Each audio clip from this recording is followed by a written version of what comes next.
لیکن اس آیت میں نہ صرف 2 قرن کا ذکر کیا جا رہا ہے بلکہ شروع میں ال کا استعمال کیا گیا، جس کا مطلب ہے کہ یہاں کسی عام 2 قرن کا ذکر نہیں بلکہ خاص 2 قرن کا ذکر کیا جا رہا ہے۔ یہ کوئی مخصوص 2 قرن ہے، اور پھر یہ بات بھی کسی سے ڈکی چھپی نہیں ہے کہ سورج کے مقام طلوع یا مقام غروب کو عربی میں قرن کہا جاتا ہے، اور اسی وجہ سے قرن کہا جاتا ہے کیونکہ سورج جہاں آپ کو غروب ہوتا ہوا نظر آ رہا ہوتا ہے وہیں سے وہ ایک دوسری قوم پر طلوع ہوتا ہوا بھی نظر آ رہا ہوتا ہے، یعنی سورج کے بیک وقت اس مقام پر 2 ظہور ہوتے ہیں۔ اس وجہ سے سورج کے مقام طلوع یا مقام غروب کو قرن کہا جاتا ہے۔ اب ناظرین ذرا غور کریں، جہاں آپ کو سورج غروب ہوتا ہوا نظر آ رہا ہے وہیں سے زمین کے دوسری طرف کے لوگوں کو ان پر طلوع ہوتا ہوا نظر آ رہا ہوتا ہے۔ یوں یہ ایک ہی مقام پر بیک وقت سورج کے 2 ظہور ہوتے ہیں، جسے عربی میں قرن کہا جاتا ہے۔ یوں یہ ایک قرن ہو گیا، اور جہاں آپ کو طلوع ہوتا ہوا نظر آ رہا ہوتا ہے تو وہیں سے وہ ایک دوسری قوم یعنی زمین کے دوسری طرف کے لوگوں کو غروب ہوتا ہوا نظر آ رہا ہوتا ہے۔ یوں ایک یہ مقام جہاں سورج کے بیک وقت 2 ظہور ہوتے ہیں، ایک قرن یہ بن گیا۔ ان دونوں کو عربی میں 2 قرن یعنی قرنین کہا جائے گا، اور یہ قرنین عام قرنین نہیں ہیں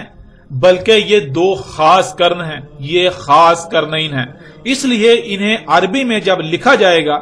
تو القرنین کہا اور لکھا جائے گا۔ اب آئیں لفظ ذی القرنین کی طرف۔ ذی القرنین کسی شخصیت کا نہ تو لقب ہے اور نہ ہی کنیت، بلکہ یہ اسم ہے، اور اسم کہتے ہیں صلاحیتوں، خصوصیات و صفات کو جو کسی میں موجود ہوتی ہیں۔ اردو میں اسم کا ترجمہ نام کیا جاتا ہے، یا عربوں کی اکثریت اسم سے مراد نام لیتی ہے، جو کہ بالکل غلط العام ہے۔ قرآن میں اس مقام پر جس شخصیت کو ذی القرنین کہا جا رہا ہے اسے لوگ ذی القرنین لفظ سے نہیں جانتے پہچانتے تھے، بلکہ وہ شخصیت دنیا میں کسی اور لقب یا کنیت یعنی نام سے جانی پہچانی جاتی تھی۔ ذی القرنین لفظ صرف اور صرف اللہ سبحانہ و تعالیٰ نے قرآن میں استعمال کیا، اور یہ آیت ہے، بین نہیں ہے۔ یعنی اس لفظ کا استعمال اس لیے کیا گیا کیونکہ یہ لفظ اپنے اندر بہت سی تفصیلات سموئے ہوئے ہیں۔ ان تفصیلات کو اگر کم سے کم وقت اور کم سے کم الفاظ یا چھوٹے سے چھوٹے لفظ میں بیان کیا جا سکتا تھا تو وہ صرف اور صرف یہی ایک لفظ تھا۔ اللہ الحکیم ہے، اس لیے اس لفظ کا استعمال اللہ کی حکمت ہے۔ قرآن اللہ کا کلام ہے اور ذی القرنین خالص عربی کا لفظ، جسے اسی وجہ سے اللہ سبحانہ وتعالیٰ نے اس قرآن میں استعمال کیا کہ کوئی ایسی شخصیت جسے یہ 2 قرن حاصل ہوئے اس کا ذکر کیا جا رہا ہے، ایسی شخصیت جسے زمین کے مغرب و مشرق تک حاصل ہوئے۔ یعنی اگر آپ یہ کہیں کہ فلاں کی حکومت مغرب تک ہے، یعنی جہاں تم سورج غروب ہوتا ہوا دیکھتے ہو وہاں تک ہے، تو آپ چلتے جائیں اس مقام پر پہنچنے کے لیے، تو آپ اس مقام تک نہیں پہنچ پائیں گے کہ خشکی ختم ہو جائے گی اور سورج آپ کو اتنا ہی آگے غروب ہوتا ہوا نظر آئے گا۔ بالکل اسی طرح مشرق کی طرف بھی کہا جائے تو مطلب یہ ہے کہ زمین کے چپے چپے کا اختیار جس شخصیت کو حاصل تھا، جس شخصیت کو زمین کے مغرب و مشرق تک کا اقتدار حاصل ہوا تھا، جس شخصیت کو زمین کے یہ دونوں قرن حاصل تھے،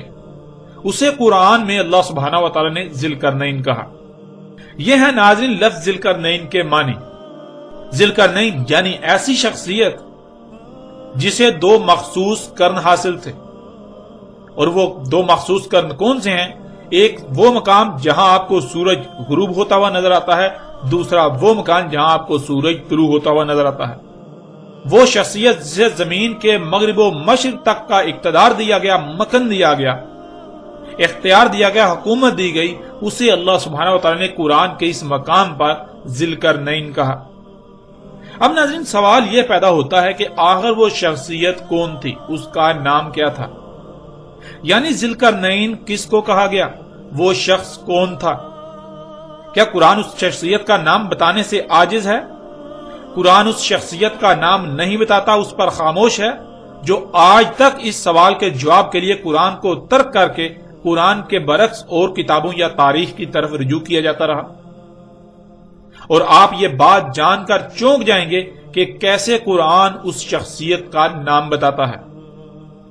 آپ پیچھے یہ بات جان چکے کہ قرآن میں کوئی ایک بھی شے ایسی نہیں کہ جسے صرف ایک ہی پہلو سے بیان کر کے چھوڑ دیا گیا، بلکہ نہ صرف قرآن میں ہر موضوع پر بات کی گئی، بلکہ جس موضوع پر بھی بات کی گئی تو اس پر قرآن میں مختلف مقامات پر بات کی گئی، ایک سے زائد مقامات پر اس پر ہر پہلو سے بات کی گئی۔ ایک مقام پر اس کا کسی ایک پہلو سے ذکر کیا گیا تو دوسرے مقام پر کسی دوسرے پہلو سے اس پر بات کی گئی، اسی طرح باقی مقامات پر بھی مختلف پہلو سے اس طرح بیان کی گئی، یہاں تک کہ ہر پہلو سے اس بات کو، اس شے کو سامنے نہیں لے آیا گیا۔ ناظرین، بالکل اسی طرح اس مقام پر قرآن میں ایک شخصیت کا ذکر کیا جا رہا ہے تو اس مقام پر اس کا ایک پہلو سے ذکر کیا جا رہا ہے۔ اسی شخصیت کا قرآن میں کسی دوسرے مقام پر دوسرے پہلو سے ذکر کیا گیا، کسی تیسرے مقام پر تیسرے پہلو سے، اور اس وقت تک مختلف مقامات پر مختلف پہلو سے بات کی گئی جب تک یہ بات واضح نہیں ہو گئی کہ وہ شخصیت کون ہے، جب تک کہ ہر لحاظ سے واضح نہیں کر دیا گیا وہ شخصیت کون ہے، تب تک ہر پہلو سے قرآن میں مختلف مقامات پر اس کے بارے میں بات کی گئی۔ اور جب یہ بات آپ پر واضح ہو جائے گی کہ وہ شخصیت کون ہے تو آپ پر یہ بات بھی بالکل واضح ہو جائے گی کہ سوال اس وقت بنی اسرائیل کی طرف سے ہی تھا، لیکن انہوں نے اس وقت جب سوال کیا تو لفظ ذوالقرنین کا استعمال نہیں کیا تھا، بلکہ انہوں نے اس شخصیت کا وہی نام استعمال کیا جس نام سے وہ شخصیت جانی پہچانی جاتی تھی، مگر قرآن میں اللہ سبحانہ وتعالی نے اس کے لیے لفظ ذوالقرنین کا استعمال کیا، اور اس بات کی وضاحت بھی اسی آیت میں موجود ہے۔ قُلْ سَأَتْلُو عَلَيْكُمْ مِنْهُ ذِکْرًا۔ ناظرین، ذکر کہتے ہیں جسے بھول چکے اسے یاد کرنے کو، اور بھولا اسے جاتا ہے جو پہلے یاد ہو یا یاد کروا دیا گیا ہو۔ اس آیت میں آپ بالکل واضح الفاظ میں دیکھ سکتے ہیں کہ اللہ کہہ رہا ہے انہیں کہو ابھی تلاوہ کر رہا ہوں، یعنی پوری ترتیب کے ساتھ کھول کھول کر تم پر واضح کر رہا ہوں اس سے جو تمہیں یاد تو کروا دیا گیا تھا مگر تم بھول چکے، جو تمہیں یاد تو تھا مگر تم بھول چکے۔ یعنی جب یہ قرآن اتارا گیا تب ہر کسی کو علم تھا کہ ذوالقرنین کس شخصیت کو کہا جا رہا ہے۔ اس وقت یہ سوال تھا ہی نہیں کہ ذوالقرنین کون ہے، بلکہ اس وقت جس شخصیت پر اعتراض تھا اس کے بارے میں پوچھا جا رہا تھا کہ آیا وہ مومن تھی یا مشرک۔ تو جب واضح کیا گیا کہ وہ مشرک نہیں بلکہ مومن شخصیت تھی، تب اس شخصیت کے بارے میں اس قرآن میں لفظ ذوالقرنین کا استعمال کیا گیا، اور یہی وہ وجہ تھی جس وجہ سے اس وقت کسی نے یہ نہیں کہا تھا کہ ذوالقرنین کون ہے، بلکہ یہ سوال تو بعد میں جا کر کھڑا ہوا جو آج تک چلا رہا ہے،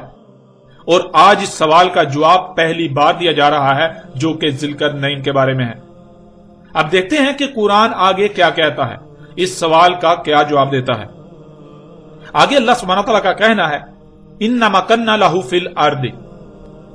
اس میں کچھ شک نہیں مکن دیا تھا ہم نے اس کو، یعنی اختیار و اقتدار دیا تھا ہم نے اس کو زمین میں۔ ناظرین، اس سے پہلے کہ آیت کے اگلے حصے کی طرف بڑھیں، پچھلی آیت کے پہلے حصے میں ذوالقرنین کے بارے میں سوال ہے، اسی آیت کے اگلے حصے میں کہا جا رہا ہے کہ ابھی تلاوہ کر رہے ہیں، یعنی ابھی تم پر اس سے ذکر کھول کھول کر پوری ترتیب کے ساتھ واضح کر رہے ہیں۔ اور اگلی آیت کے پہلے حصے میں اب جواب دیا جا رہا ہے کہ ذوالقرنین وہ شخصیت تھی جسے ہم نے زمین میں اقتدار و اختیار دیا تھا۔ آگے بڑھنے سے پہلے یہ جاننا ہوگا کہ کس کو زمین میں اقتدار و اختیار دیا گیا، کس کو زمین میں مکن دیا گیا، یعنی کس کو زمین میں حکومت دی گئی۔ اور آپ جانتے ہیں کہ زمین میں تو بہت سو کو اختیار و اقتدار دیا گیا، حکومت دی گئی، کوئی ایک شخصیت تو ہے نہیں، لیکن یہاں تک قرآن نے اتنا واضح کر دیا کہ ذوالقرنین ان لوگوں میں سے ہے، ان شخصیات میں سے ہے جن کو زمین میں مکن یعنی زمین میں اقتدار و اختیار حکومت دی گئی تھی۔ یوں کھرب ہا کھرب میں سے صرف سینکڑوں یا ہزاروں شخصیات پیچھے رہ جاتی ہیں، وہ شخصیات جن کو زمین میں حکومت دی گئی، جس سے ذوالقرنین کی پہچان بہت حد تک آسان کر دی گئی۔ اب جب قرآن سے ہی سوال کیا جائے کہ زمین میں کس کو مکن یعنی اقتدار و اختیار دیا گیا، حکومت دی گئی، تو قرآن بھی کسی ایک کا نام نہیں بتاتا بلکہ قرآن بہت سو کا ذکر کرتا ہے۔ تو اب سوال یہ پیدا ہوتا ہے کہ اے اللہ، مکن تو زمین میں بہت سو کو دیا گیا،